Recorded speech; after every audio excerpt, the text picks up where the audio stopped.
It's training camp season. Today we're looking at the Cleveland Browns and getting another look at Shedeur Sanders as we are on Shedeur Sanders' watch. We're going to watch some clips from today's practice, some previous practices as well, cover the news from the beat reporters, from what we've read throughout practice, everything else. Before we dig in, you need to click that subscribe button right now. We're looking at training camp. We're looking at practice every day, what your players are doing behind the scenes, your rookies, your quarterback battles, your position depth charts, and guys, you're getting ready to draft in fantasy football right now.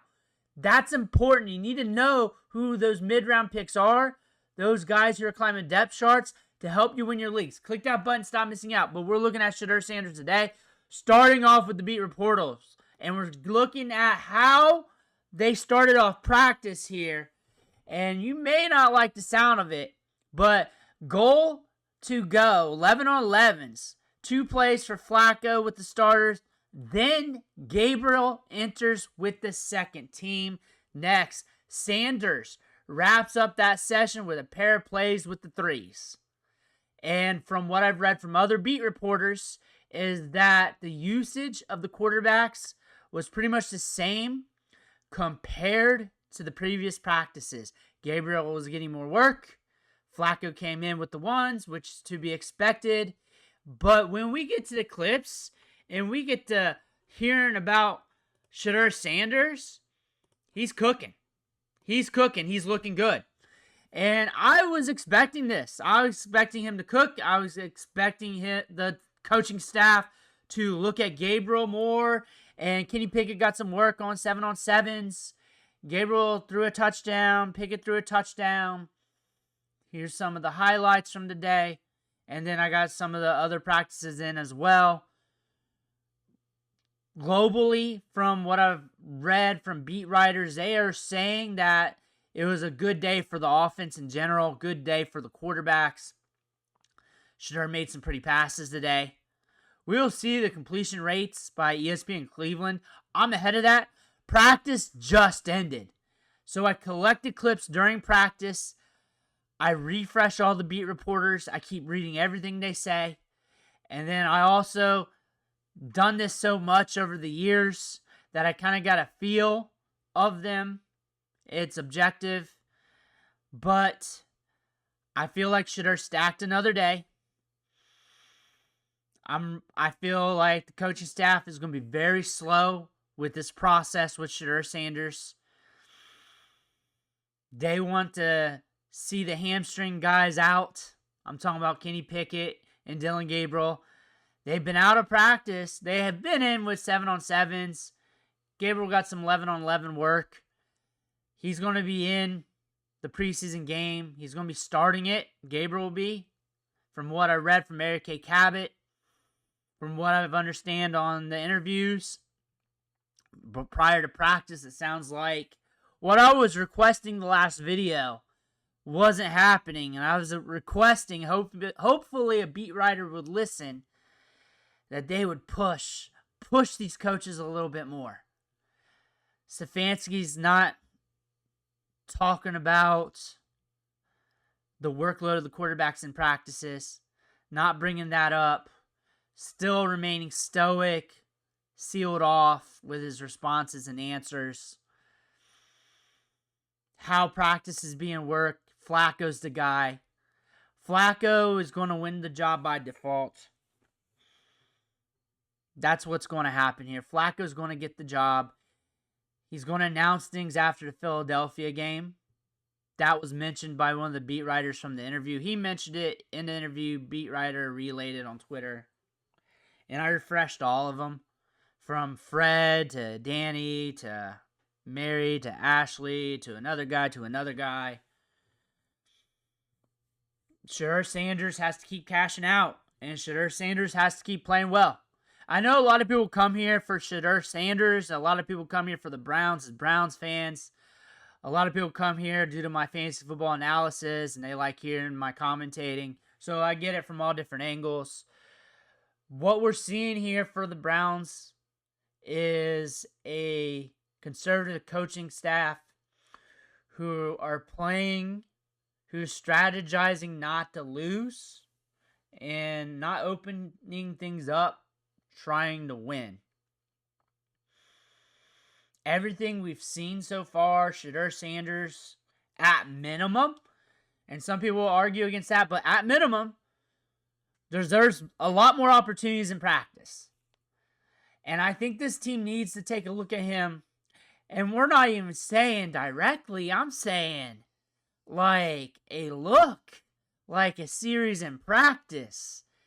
A look at him with the ones. A look with him more with the twos, with more opportunity. Like, the talent's showing. We saw that Friday. A lot of people will say, that's preseason this, threes to this. Like, you have to look at the drives. Look at the context of every drive here. Like, that second drive, driving down the field. They do an end around for no apparent reason that gets stuffed. Deion Sanders up the gut. Panthers stuffing it. They were stuffing the run plays. He had deeper downs and distances, playing behind a second-string offensive line where the Panthers' defense has been cooking the gaps. He plays well, gets it done. First drive, Diontae Johnson, ball pops off his hand. Diontae Johnson out there, handful of snaps. That was his best weapon out there. Floria got hit with a hamstring. Sounds like it's pretty severe. He's going to be out. We are rooting for him because he looks like Johnny Manziel. He's been making things happen with Sanders. That's one thing, too. But he cashed today. He made some throws. He threw some lasers. He crushed it today. We'll get the completion rates out. That'll give us a better look. One thing about the beat reporters, they're getting clips. They're getting quick tweets out. They're also networking a little bit during this. They're trying to get whatever they can. My big request, and that's all beat reporters for all 32 teams, is I think we need more pushback on the coaching staff. And I know they're not going to let it out. I know it's kind of a moot point. But I feel like there's certain instances where there needs to be more pushback.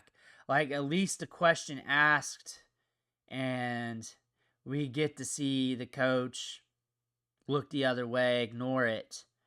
But at least we get that, where we can get a little bit more feel of what's going on in these guys' heads. We all know. They're being crusty in this situation. And we know Shedeur needs more work. And some of you think he needs to be the starter. And we're getting to the point where he's killing it so much where, like, Kenny Pickett ain't even out there. He's out there now, but he was dealing with a hamstring. We know what Kenny Pickett is. Gabriel, like, today, we'll get more out here later. But it sounds like, per beat reporters, he's made some plays. The whole quarterback depth chart been looking good on the field today. But they've been having some off practices where Shedeur has been rocking a 70-ish% completion rate, all things considered, 80%-ish completion rate from rookie camp, OTAs, and minicamp. Things ain't changing. And it's not just like a string of practices and a preseason game. It's been since May. This has been since May. It's August now. And we're not getting any changes. He's getting some work. They should have made the draft pick if they were going to do all this, too. They should have done it. Like, I don't agree with the Dillon Gabriel draft pick. Third round draft capital. There's other quarterbacks on the board. He's developmental backup. You're pretty much spending a third for a developmental backup. He'll be a good developmental backup for the league, but now he's thrust in a situation where he's competing. He's got to compete, and you draft Shedeur in the 5th round. Better prospect, and Dyson it right behind him. Now you just make things weird. And you just need to just get off the high horse, and you just need to make the move, at least in practice here. There's no reason why he shouldn't be the QB2. There's no reason why now. Or at least be fighting more for it. At least having a semblance of that. This preseason game is going to be huge. The joint practice with the Eagles coming up middle of this week is going to be huge. We will have the clips on that like we did last week. Whatever it is. Last week it was sheltered off with the Panthers. We didn't get much out of it. But I was able to go over the tweets with you guys. Whatever was going on. And they allowed Flacco to get a lot of opportunities with the ones. That was the ones getting their work with the ones in their preseason attempts instead of having them get a look in the preseason game. Shedeur has been stacking days. He has been stacking days. He's thrown to equipment guys. He's made it work. Whatever test that has been thrown at him from May until now has been passed. Eventually, the rubber has to meet the road. And like I've been saying all along, he's playing, he's auditioning, and this could be and probably will be for a different team. So if you're here for Shedeur content, to root for Shedeur, just root for him to keep stacking days and keep playing well. Things are going to work its way out, and he'll eventually get his opportunity. It could be an opportunity where he's a backup behind a good quarterback. It could work out like that. But don't be selfish if that happens, because that could be a better situation than being here with the Browns. Like, he could be getting better quality protein bars, quality coaching, strength equipment, field, opportunities and practice, all that stuff. If that happens in that route.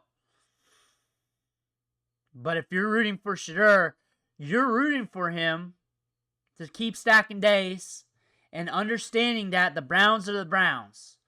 They have that meme of the quarterback jersey with like 50 nameplates on it since 2000, not 2020. 2020, you could probably still do the same thing, but since 2000, Baker Mayfield's on it, and he's starter for the Bucs right now. A lot of quarterbacks. I know it's a graveyard, but he's stacking days. You keep stacking days, you're going to get an opportunity one way or another. You stacked a day on Friday, had a good preseason performance. All accounts from what I've read, another day is stacked. Another day looking good. Needs more opportunities for sure. Let me know what you think in the comments below. I want to hear about that as I smack my microphone. I want to thank you for watching. Catch you on the next video.